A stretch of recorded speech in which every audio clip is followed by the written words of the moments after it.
And we're Good live. afternoon, good evening, good morning, whatever time it is for you guys. Welcome back to the Leadership Zoomcast. So here we are, episode 9.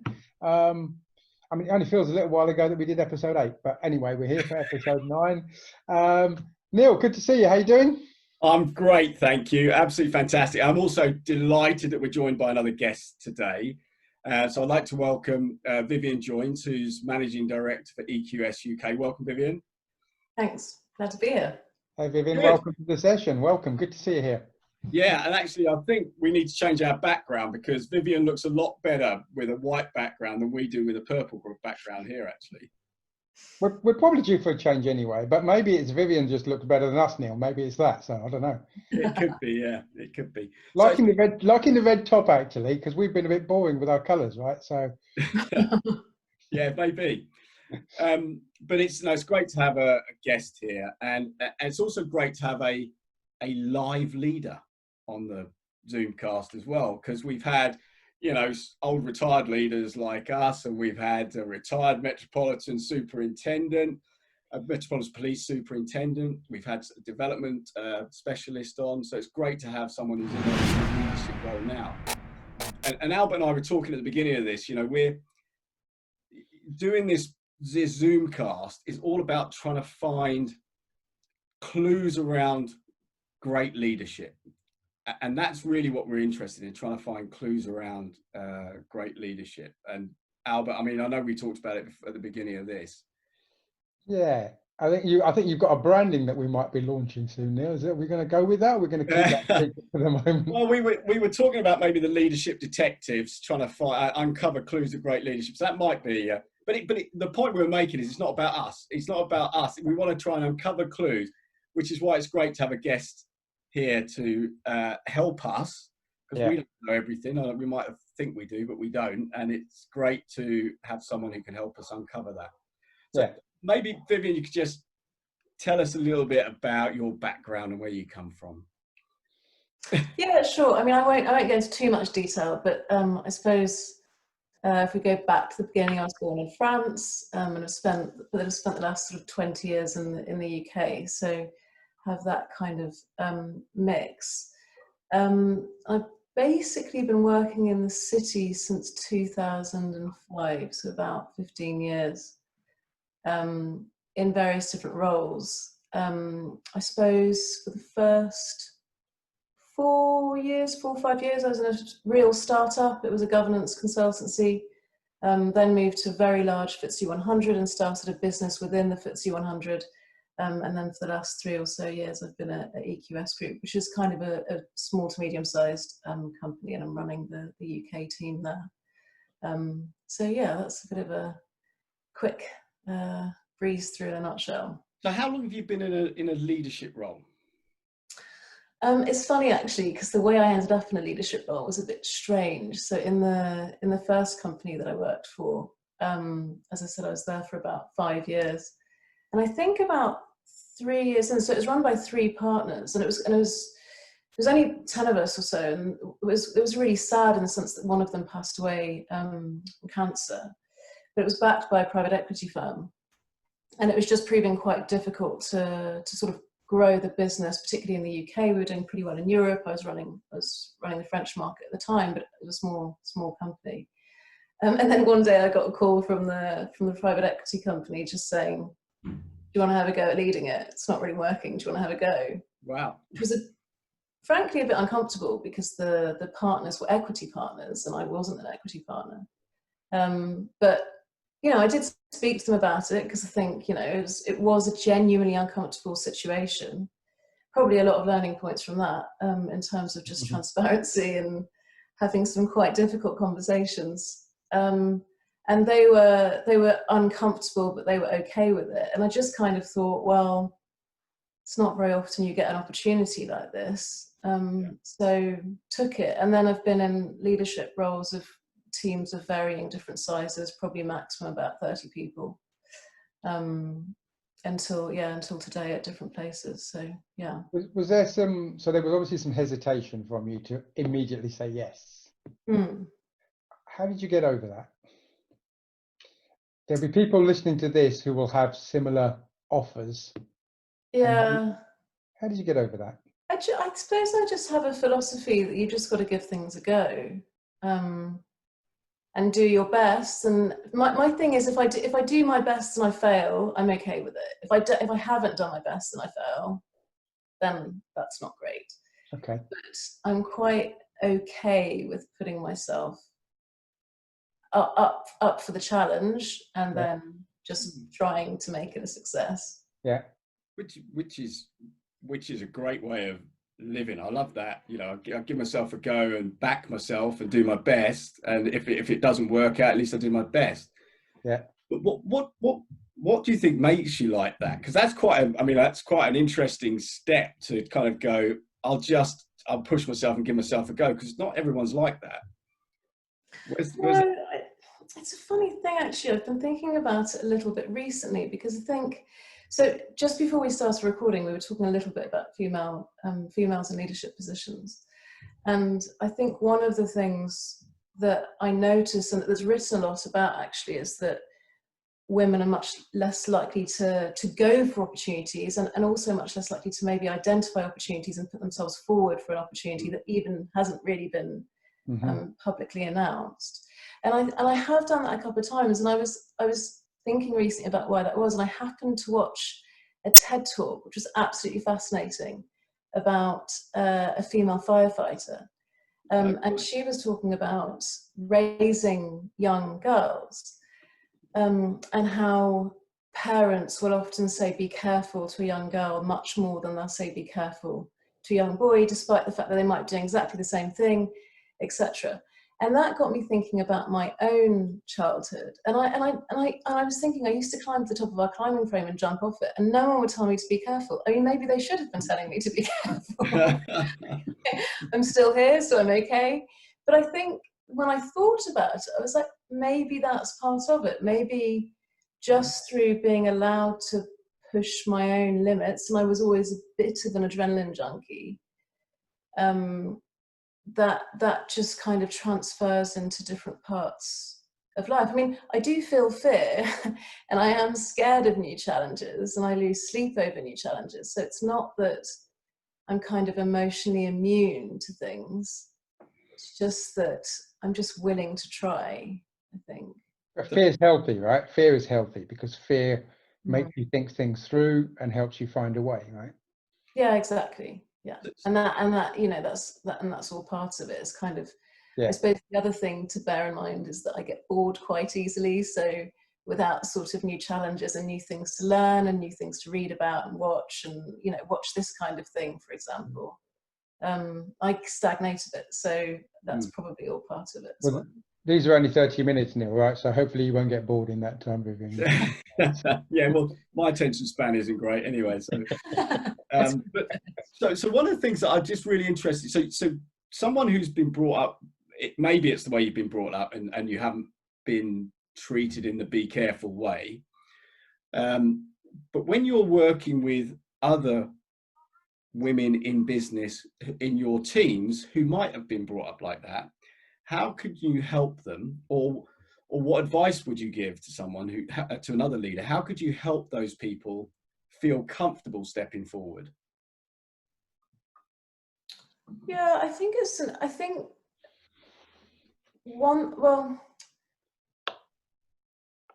suppose there's a number of things. I think what I always think is, once you've done something once that makes you uncomfortable, obviously what makes you uncomfortable changes over time.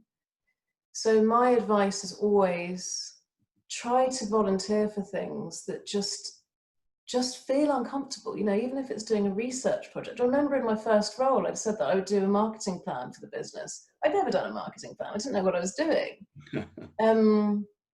But it was really interesting, and I, you know, researched on the internet and kind of looked at what to do and put it together, and understood the landscape, the competitive landscape a lot more. So that's what I always kind of recommend. And I think, you know, so for example, in the current team, you know, sometimes client conversations can be really difficult, and I could step in and I could say, as the manager, you know, it's okay, I'll look after it. But frankly, I would rather not. And I think just by doing the things that make you feel uncomfortable, I think then you're just in a better place to feel more comfortable when you're uncomfortable. I think that's probably what it is. It's kind of not being frozen by that uncomfortable feeling, because we all get it, however senior we are, I think, and however experienced. It's just how you manage those emotions, I think, at that time. So you're building that uncomfortable muscle, that muscle of being uncomfortable as often as you can. So when you're leading, do you create opportunities then for your male or female, because this is true, male or female, making yourself uncomfortable? When you're leading your team, do you create opportunities for them to step outside their comfort zone and be uncomfortable? Yeah, definitely. I mean, I think first of all, I start, I guess, with the position. I always start with trust. So, and I don't like micromanaging because it just it's not my style. It takes too much time. And I like hiring, I suppose, really enthusiastic, passionate people, which I have in my current team, and they're amazing to work with. But I think we're always looking at ways, well, I suppose as a team, we just have an ethos to, like, okay isn't okay kind of thing. So, and that I think hopefully permeates everything we do. So I think as part of that, we're always trying to push each other and ourselves to try out new things. And every time you try out something new, it's always a bit uncomfortable. We try and, you know, encourage people to do a bit of public speaking, get on webinars, do things they haven't done before. And I suppose the other thing is, you know, we have monthly one-to-ones, you know, and there's obviously the performance management side of things, and it's kind of encouraging people to find, I suppose there's the time, you know, growth edges, like where do they really want to push themselves and how can I support them in doing that.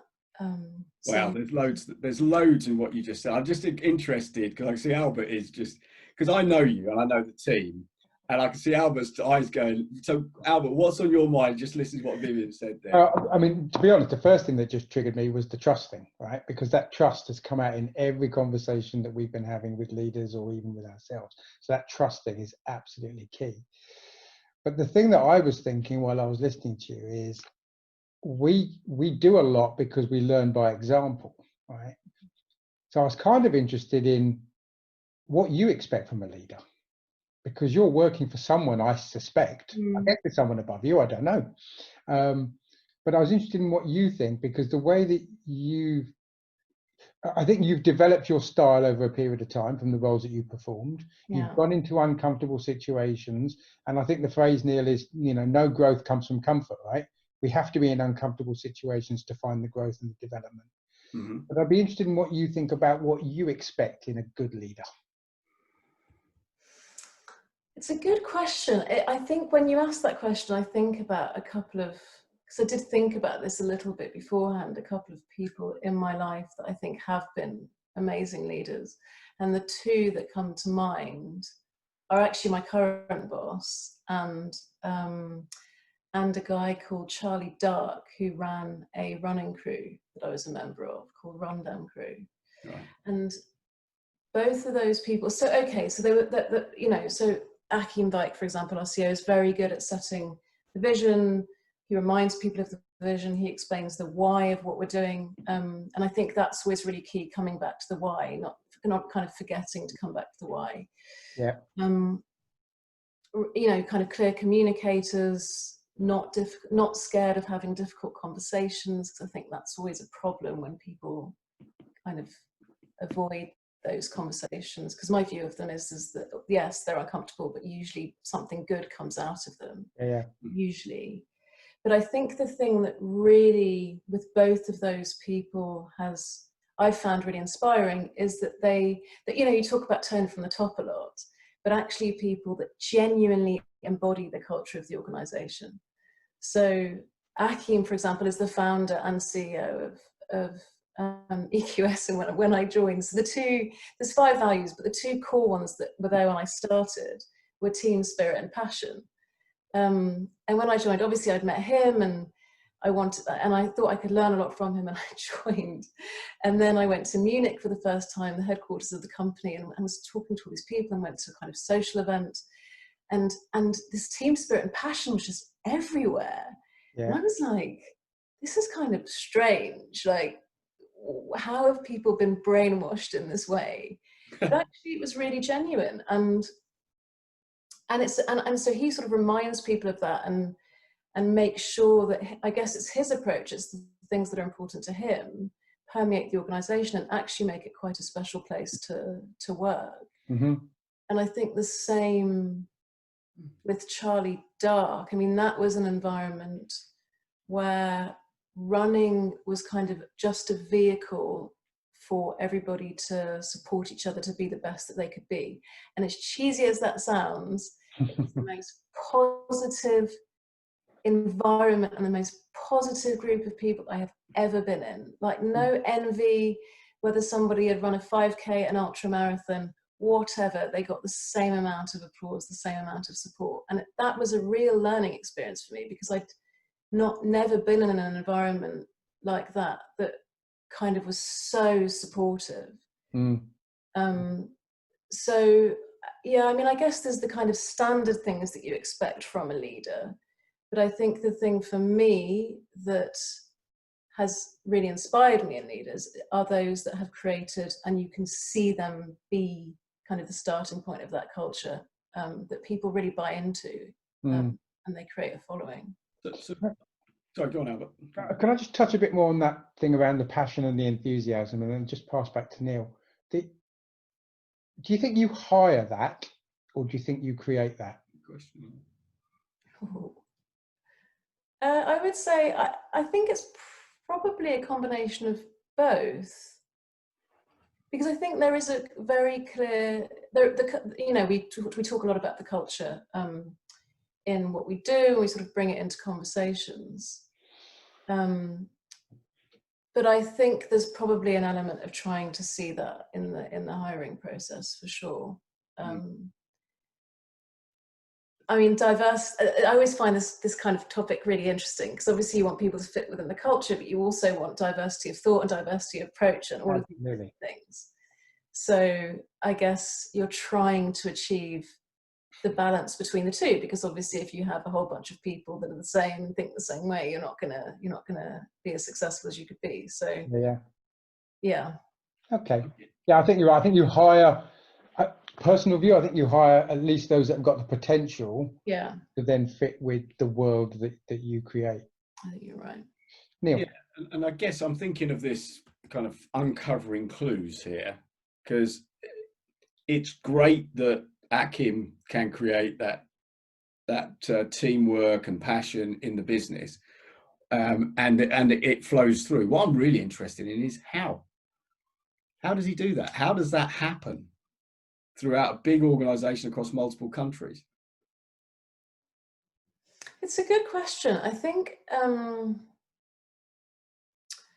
it has to be I think part of it is the people that have been hired.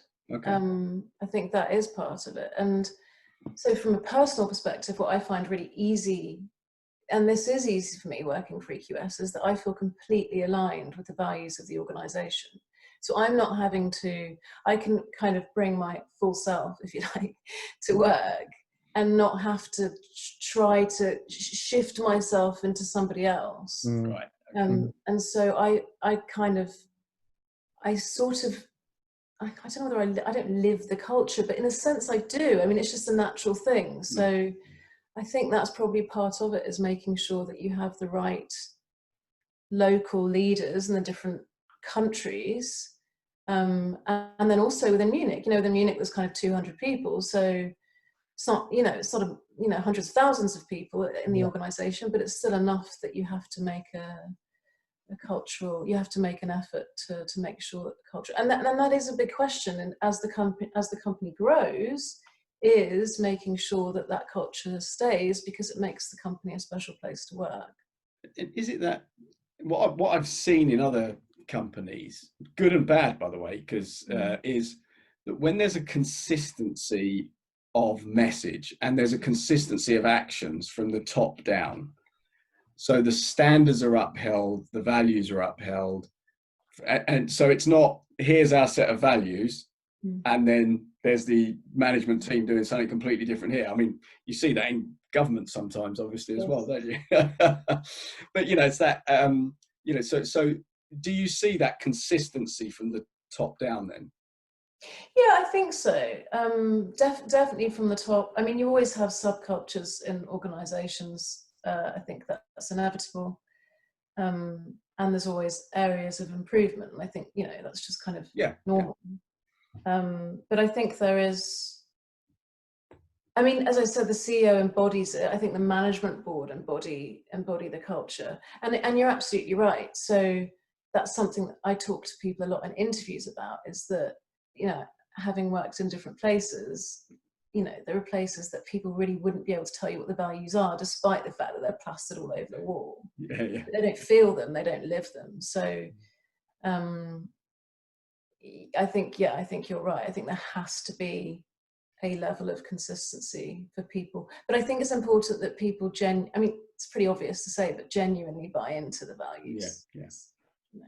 It's interesting actually, Neil, because our magic list that we've talked through a number of times was just endorsed again by Vivian, right? Yeah. So setting the vision, clarity of direction, good communication, taking on difficult conversations, creating the right atmosphere. I mean, unless you've watched all our videos, I mean, maybe you watched. Yeah, but it's not rocket science, is it? So why isn't everyone a great leader? Well, there is some secret sauce as well, right? And some secret sauce in there, I think, is about characters and the way that you conduct yourself, and it's about your values, right? And some of this stuff, we've talked about it before. Can you teach it, or are you born with it? Yeah. In fact, 15 years, Vivian, you've had a pretty good run. You've made some really good progress in your career. There's probably a ton more to go. If you were advising people from here, let's take two dimensions, right? One, an experienced leader, and two, an aspiring leader. What advice would you give them?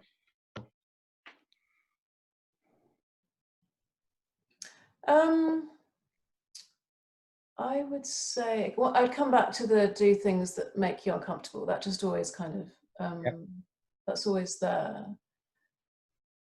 I would say try to, or if you don't naturally, try to really understand people, and what gets them going, I suppose. I mean, it depends on people's approach. I'm very collaborative, and I would much rather that people have full ownership of their own objectives and goals. So I think it's around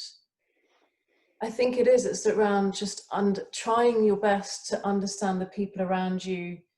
I suppose working on influence is another thing that's really important. So, when you've got a team, particularly when you're in a larger organization, a lot of the time you're going to need to be really backing that team and trying to get things that will help your team to achieve their objectives. And that's about influencing others. So I think that whole influence piece is something that's really key. I suppose influence and negotiation are really important aspects. Okay.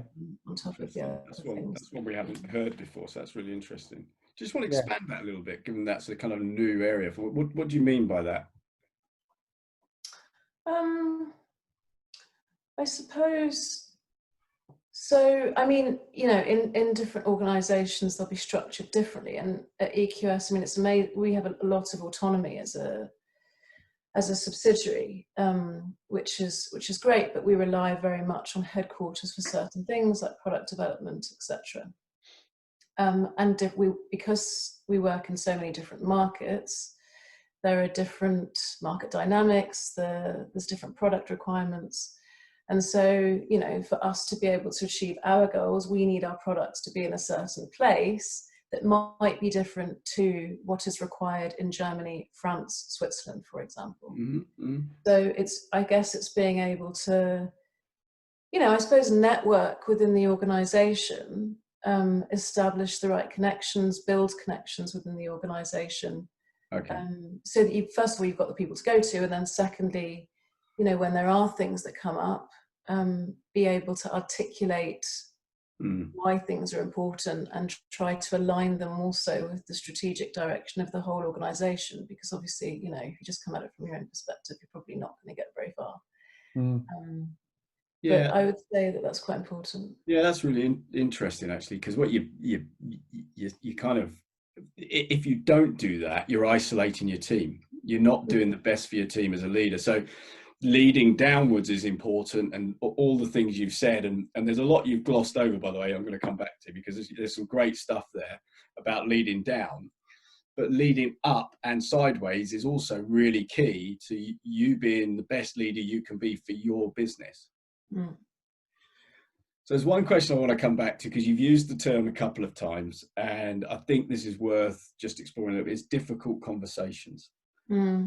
So how do you approach difficult conversations? What do you think works really well? What's the secret sauce for that?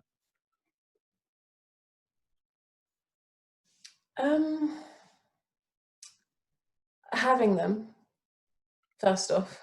Don't avoid them. I would say is probably the first.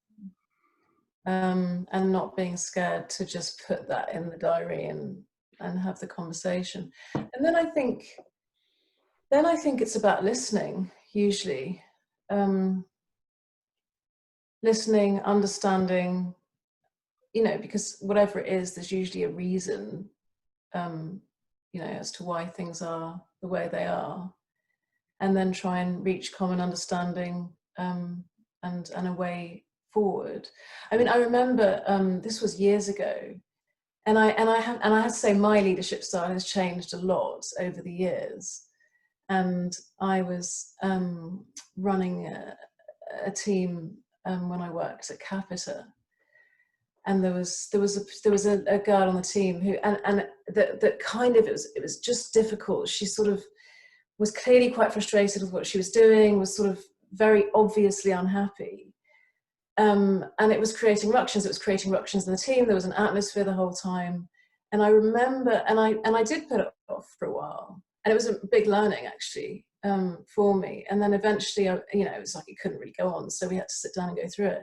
And it was such a hard conversation at the beginning, because there was kind of quite personal stuff that was being thrown in my direction. Some of it justified, so that's fair enough. But in the end, it ended up being, you know, we were both really honest with each other, very honest. And the first half of the meeting was frankly awful. And then frankly, it was like night and day after that meeting. So I just think there was a really big lesson on giving someone the opportunity to be heard and understood. And you know, we actually became friends after that. So, and that would never have happened. But you see, what you've just said there is really, really important. You use the word heard and understood rather than tell and communicate. That's a completely reversal of what we see in some leaders. Yeah, you know, absolutely. that you are having a conversation with someone to help them be heard and understood. You know, that's really powerful. And anyone who's listening to this, that's a really important point about leadership. We talk about communication a lot when we talk about these in these Zoom casts. Communication isn't all going in one direction. It has to be coming the other way as well. Really important. We're pretty close on time here, right? And okay, let's move on to a couple of fun questions, then, shall we? Well, I think we can't not ask Vivian questions around female leaders, right? I mean, we've got a great female leader on with us here. And it'd just be good to get your view, Vivian, in terms of being a female leader. How have you felt that that's worked for you, or it's been challenging for you? What's your opinion of that? I know we talked before the recording that you don't know because you've only got the perspective of being female, but yeah, what's your thoughts around female leaders versus male, or any position you want to give us on that? It's your opinion. Yeah, I think you're right. I think it's I guess it's my normality. So I'm not sure. And I think a lot of the male leaders in EQS actually have a lot of sort of what would be called feminine leadership traits. So I actually think there's a broader shift actually in terms of leadership style to incorporate more what would be deemed feminine traits. I mean, you know, my approach is and I don't think I represent women by any stretch of the imagination, but I think, you know, I suppose when you talk about it, it's kind of usually a very collaborative style. Mm-hmm. So the aim being that the team have ownership. There's probably kind of a lot of empathy in the way things are. But when I said earlier that my leadership style had changed, I would say that as a young leader, I didn't have much empathy, and I think that's where I really fell down. And I think, you know, I was often called professional, which I don't think. I'm not called professional anymore, so I'm not sure that. But I would say, yeah, I mean, I think empathy is really important, understanding where people are coming from. I mean, often it's kind of a coaching kind of style, again, coming back to kind of helping people get the best out of themselves, as opposed to from the top kind of telling them what they want. Mm-hmm. So they're the things that I suppose initially spring to mind. But I think there's been, you know, there's a lot of literature on this topic, obviously. Whereas I guess, you know, if you're looking at traditional kind of male characteristics, it would be much more directional, very, very ambitious. I don't think we lack ambition, but I think it's more of a kind of team ambition, as opposed to necessarily kind of a leader ambition. I'm trying to get it coming up from everybody. And in fact, one of the things I've learned spending time with you over the last couple of years, you know, I come from a very classic sales director type background, which is it's all about yourself, it's all about hitting your number. And actually one of the things I've learned from you is about that team and pulling the team together and collaborating, which I've seen work in your team. You know, so I think that's a really important message to the power of the group. It is actually a really powerful, a powerful trait to have.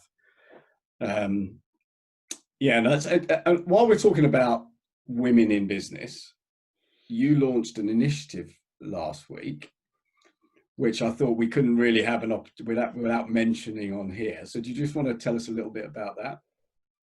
Yeah, sure. So I mean, I launched a project called We Are Catalysts, and the aim of it is to create a community of women leaders, business leaders who and the objective is to support each other in growing our businesses, but also to have a kind of positive impact on society more generally. So whether that be through actually our businesses themselves and what we can do there, because obviously there's, you know, a lot we can do, whether it's, you know, diversity or kinds of topics like that, or supporting each other to do things outside of work that fulfill kind of more social impact kind of purposes.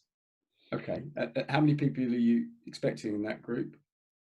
It's right at the beginning. So the idea is that I run a pilot, which would be actually kind of facilitated sessions over a few months, every fortnight, and then we'll kind of see how things evolve from there. But yeah, I mean, it's really in its infancy. But I mean, essentially, it came to me because you know, when you're in a leadership role, yes, of course, I have my manager, I have other people to speak to, but I think it's just really refreshing speaking to people in a similar type of role, that also have this kind of broader societal impact piece as well. So yeah, brilliant. And I wish you luck with that, and we'll put a link in the notes below to We Are Catalyst as well.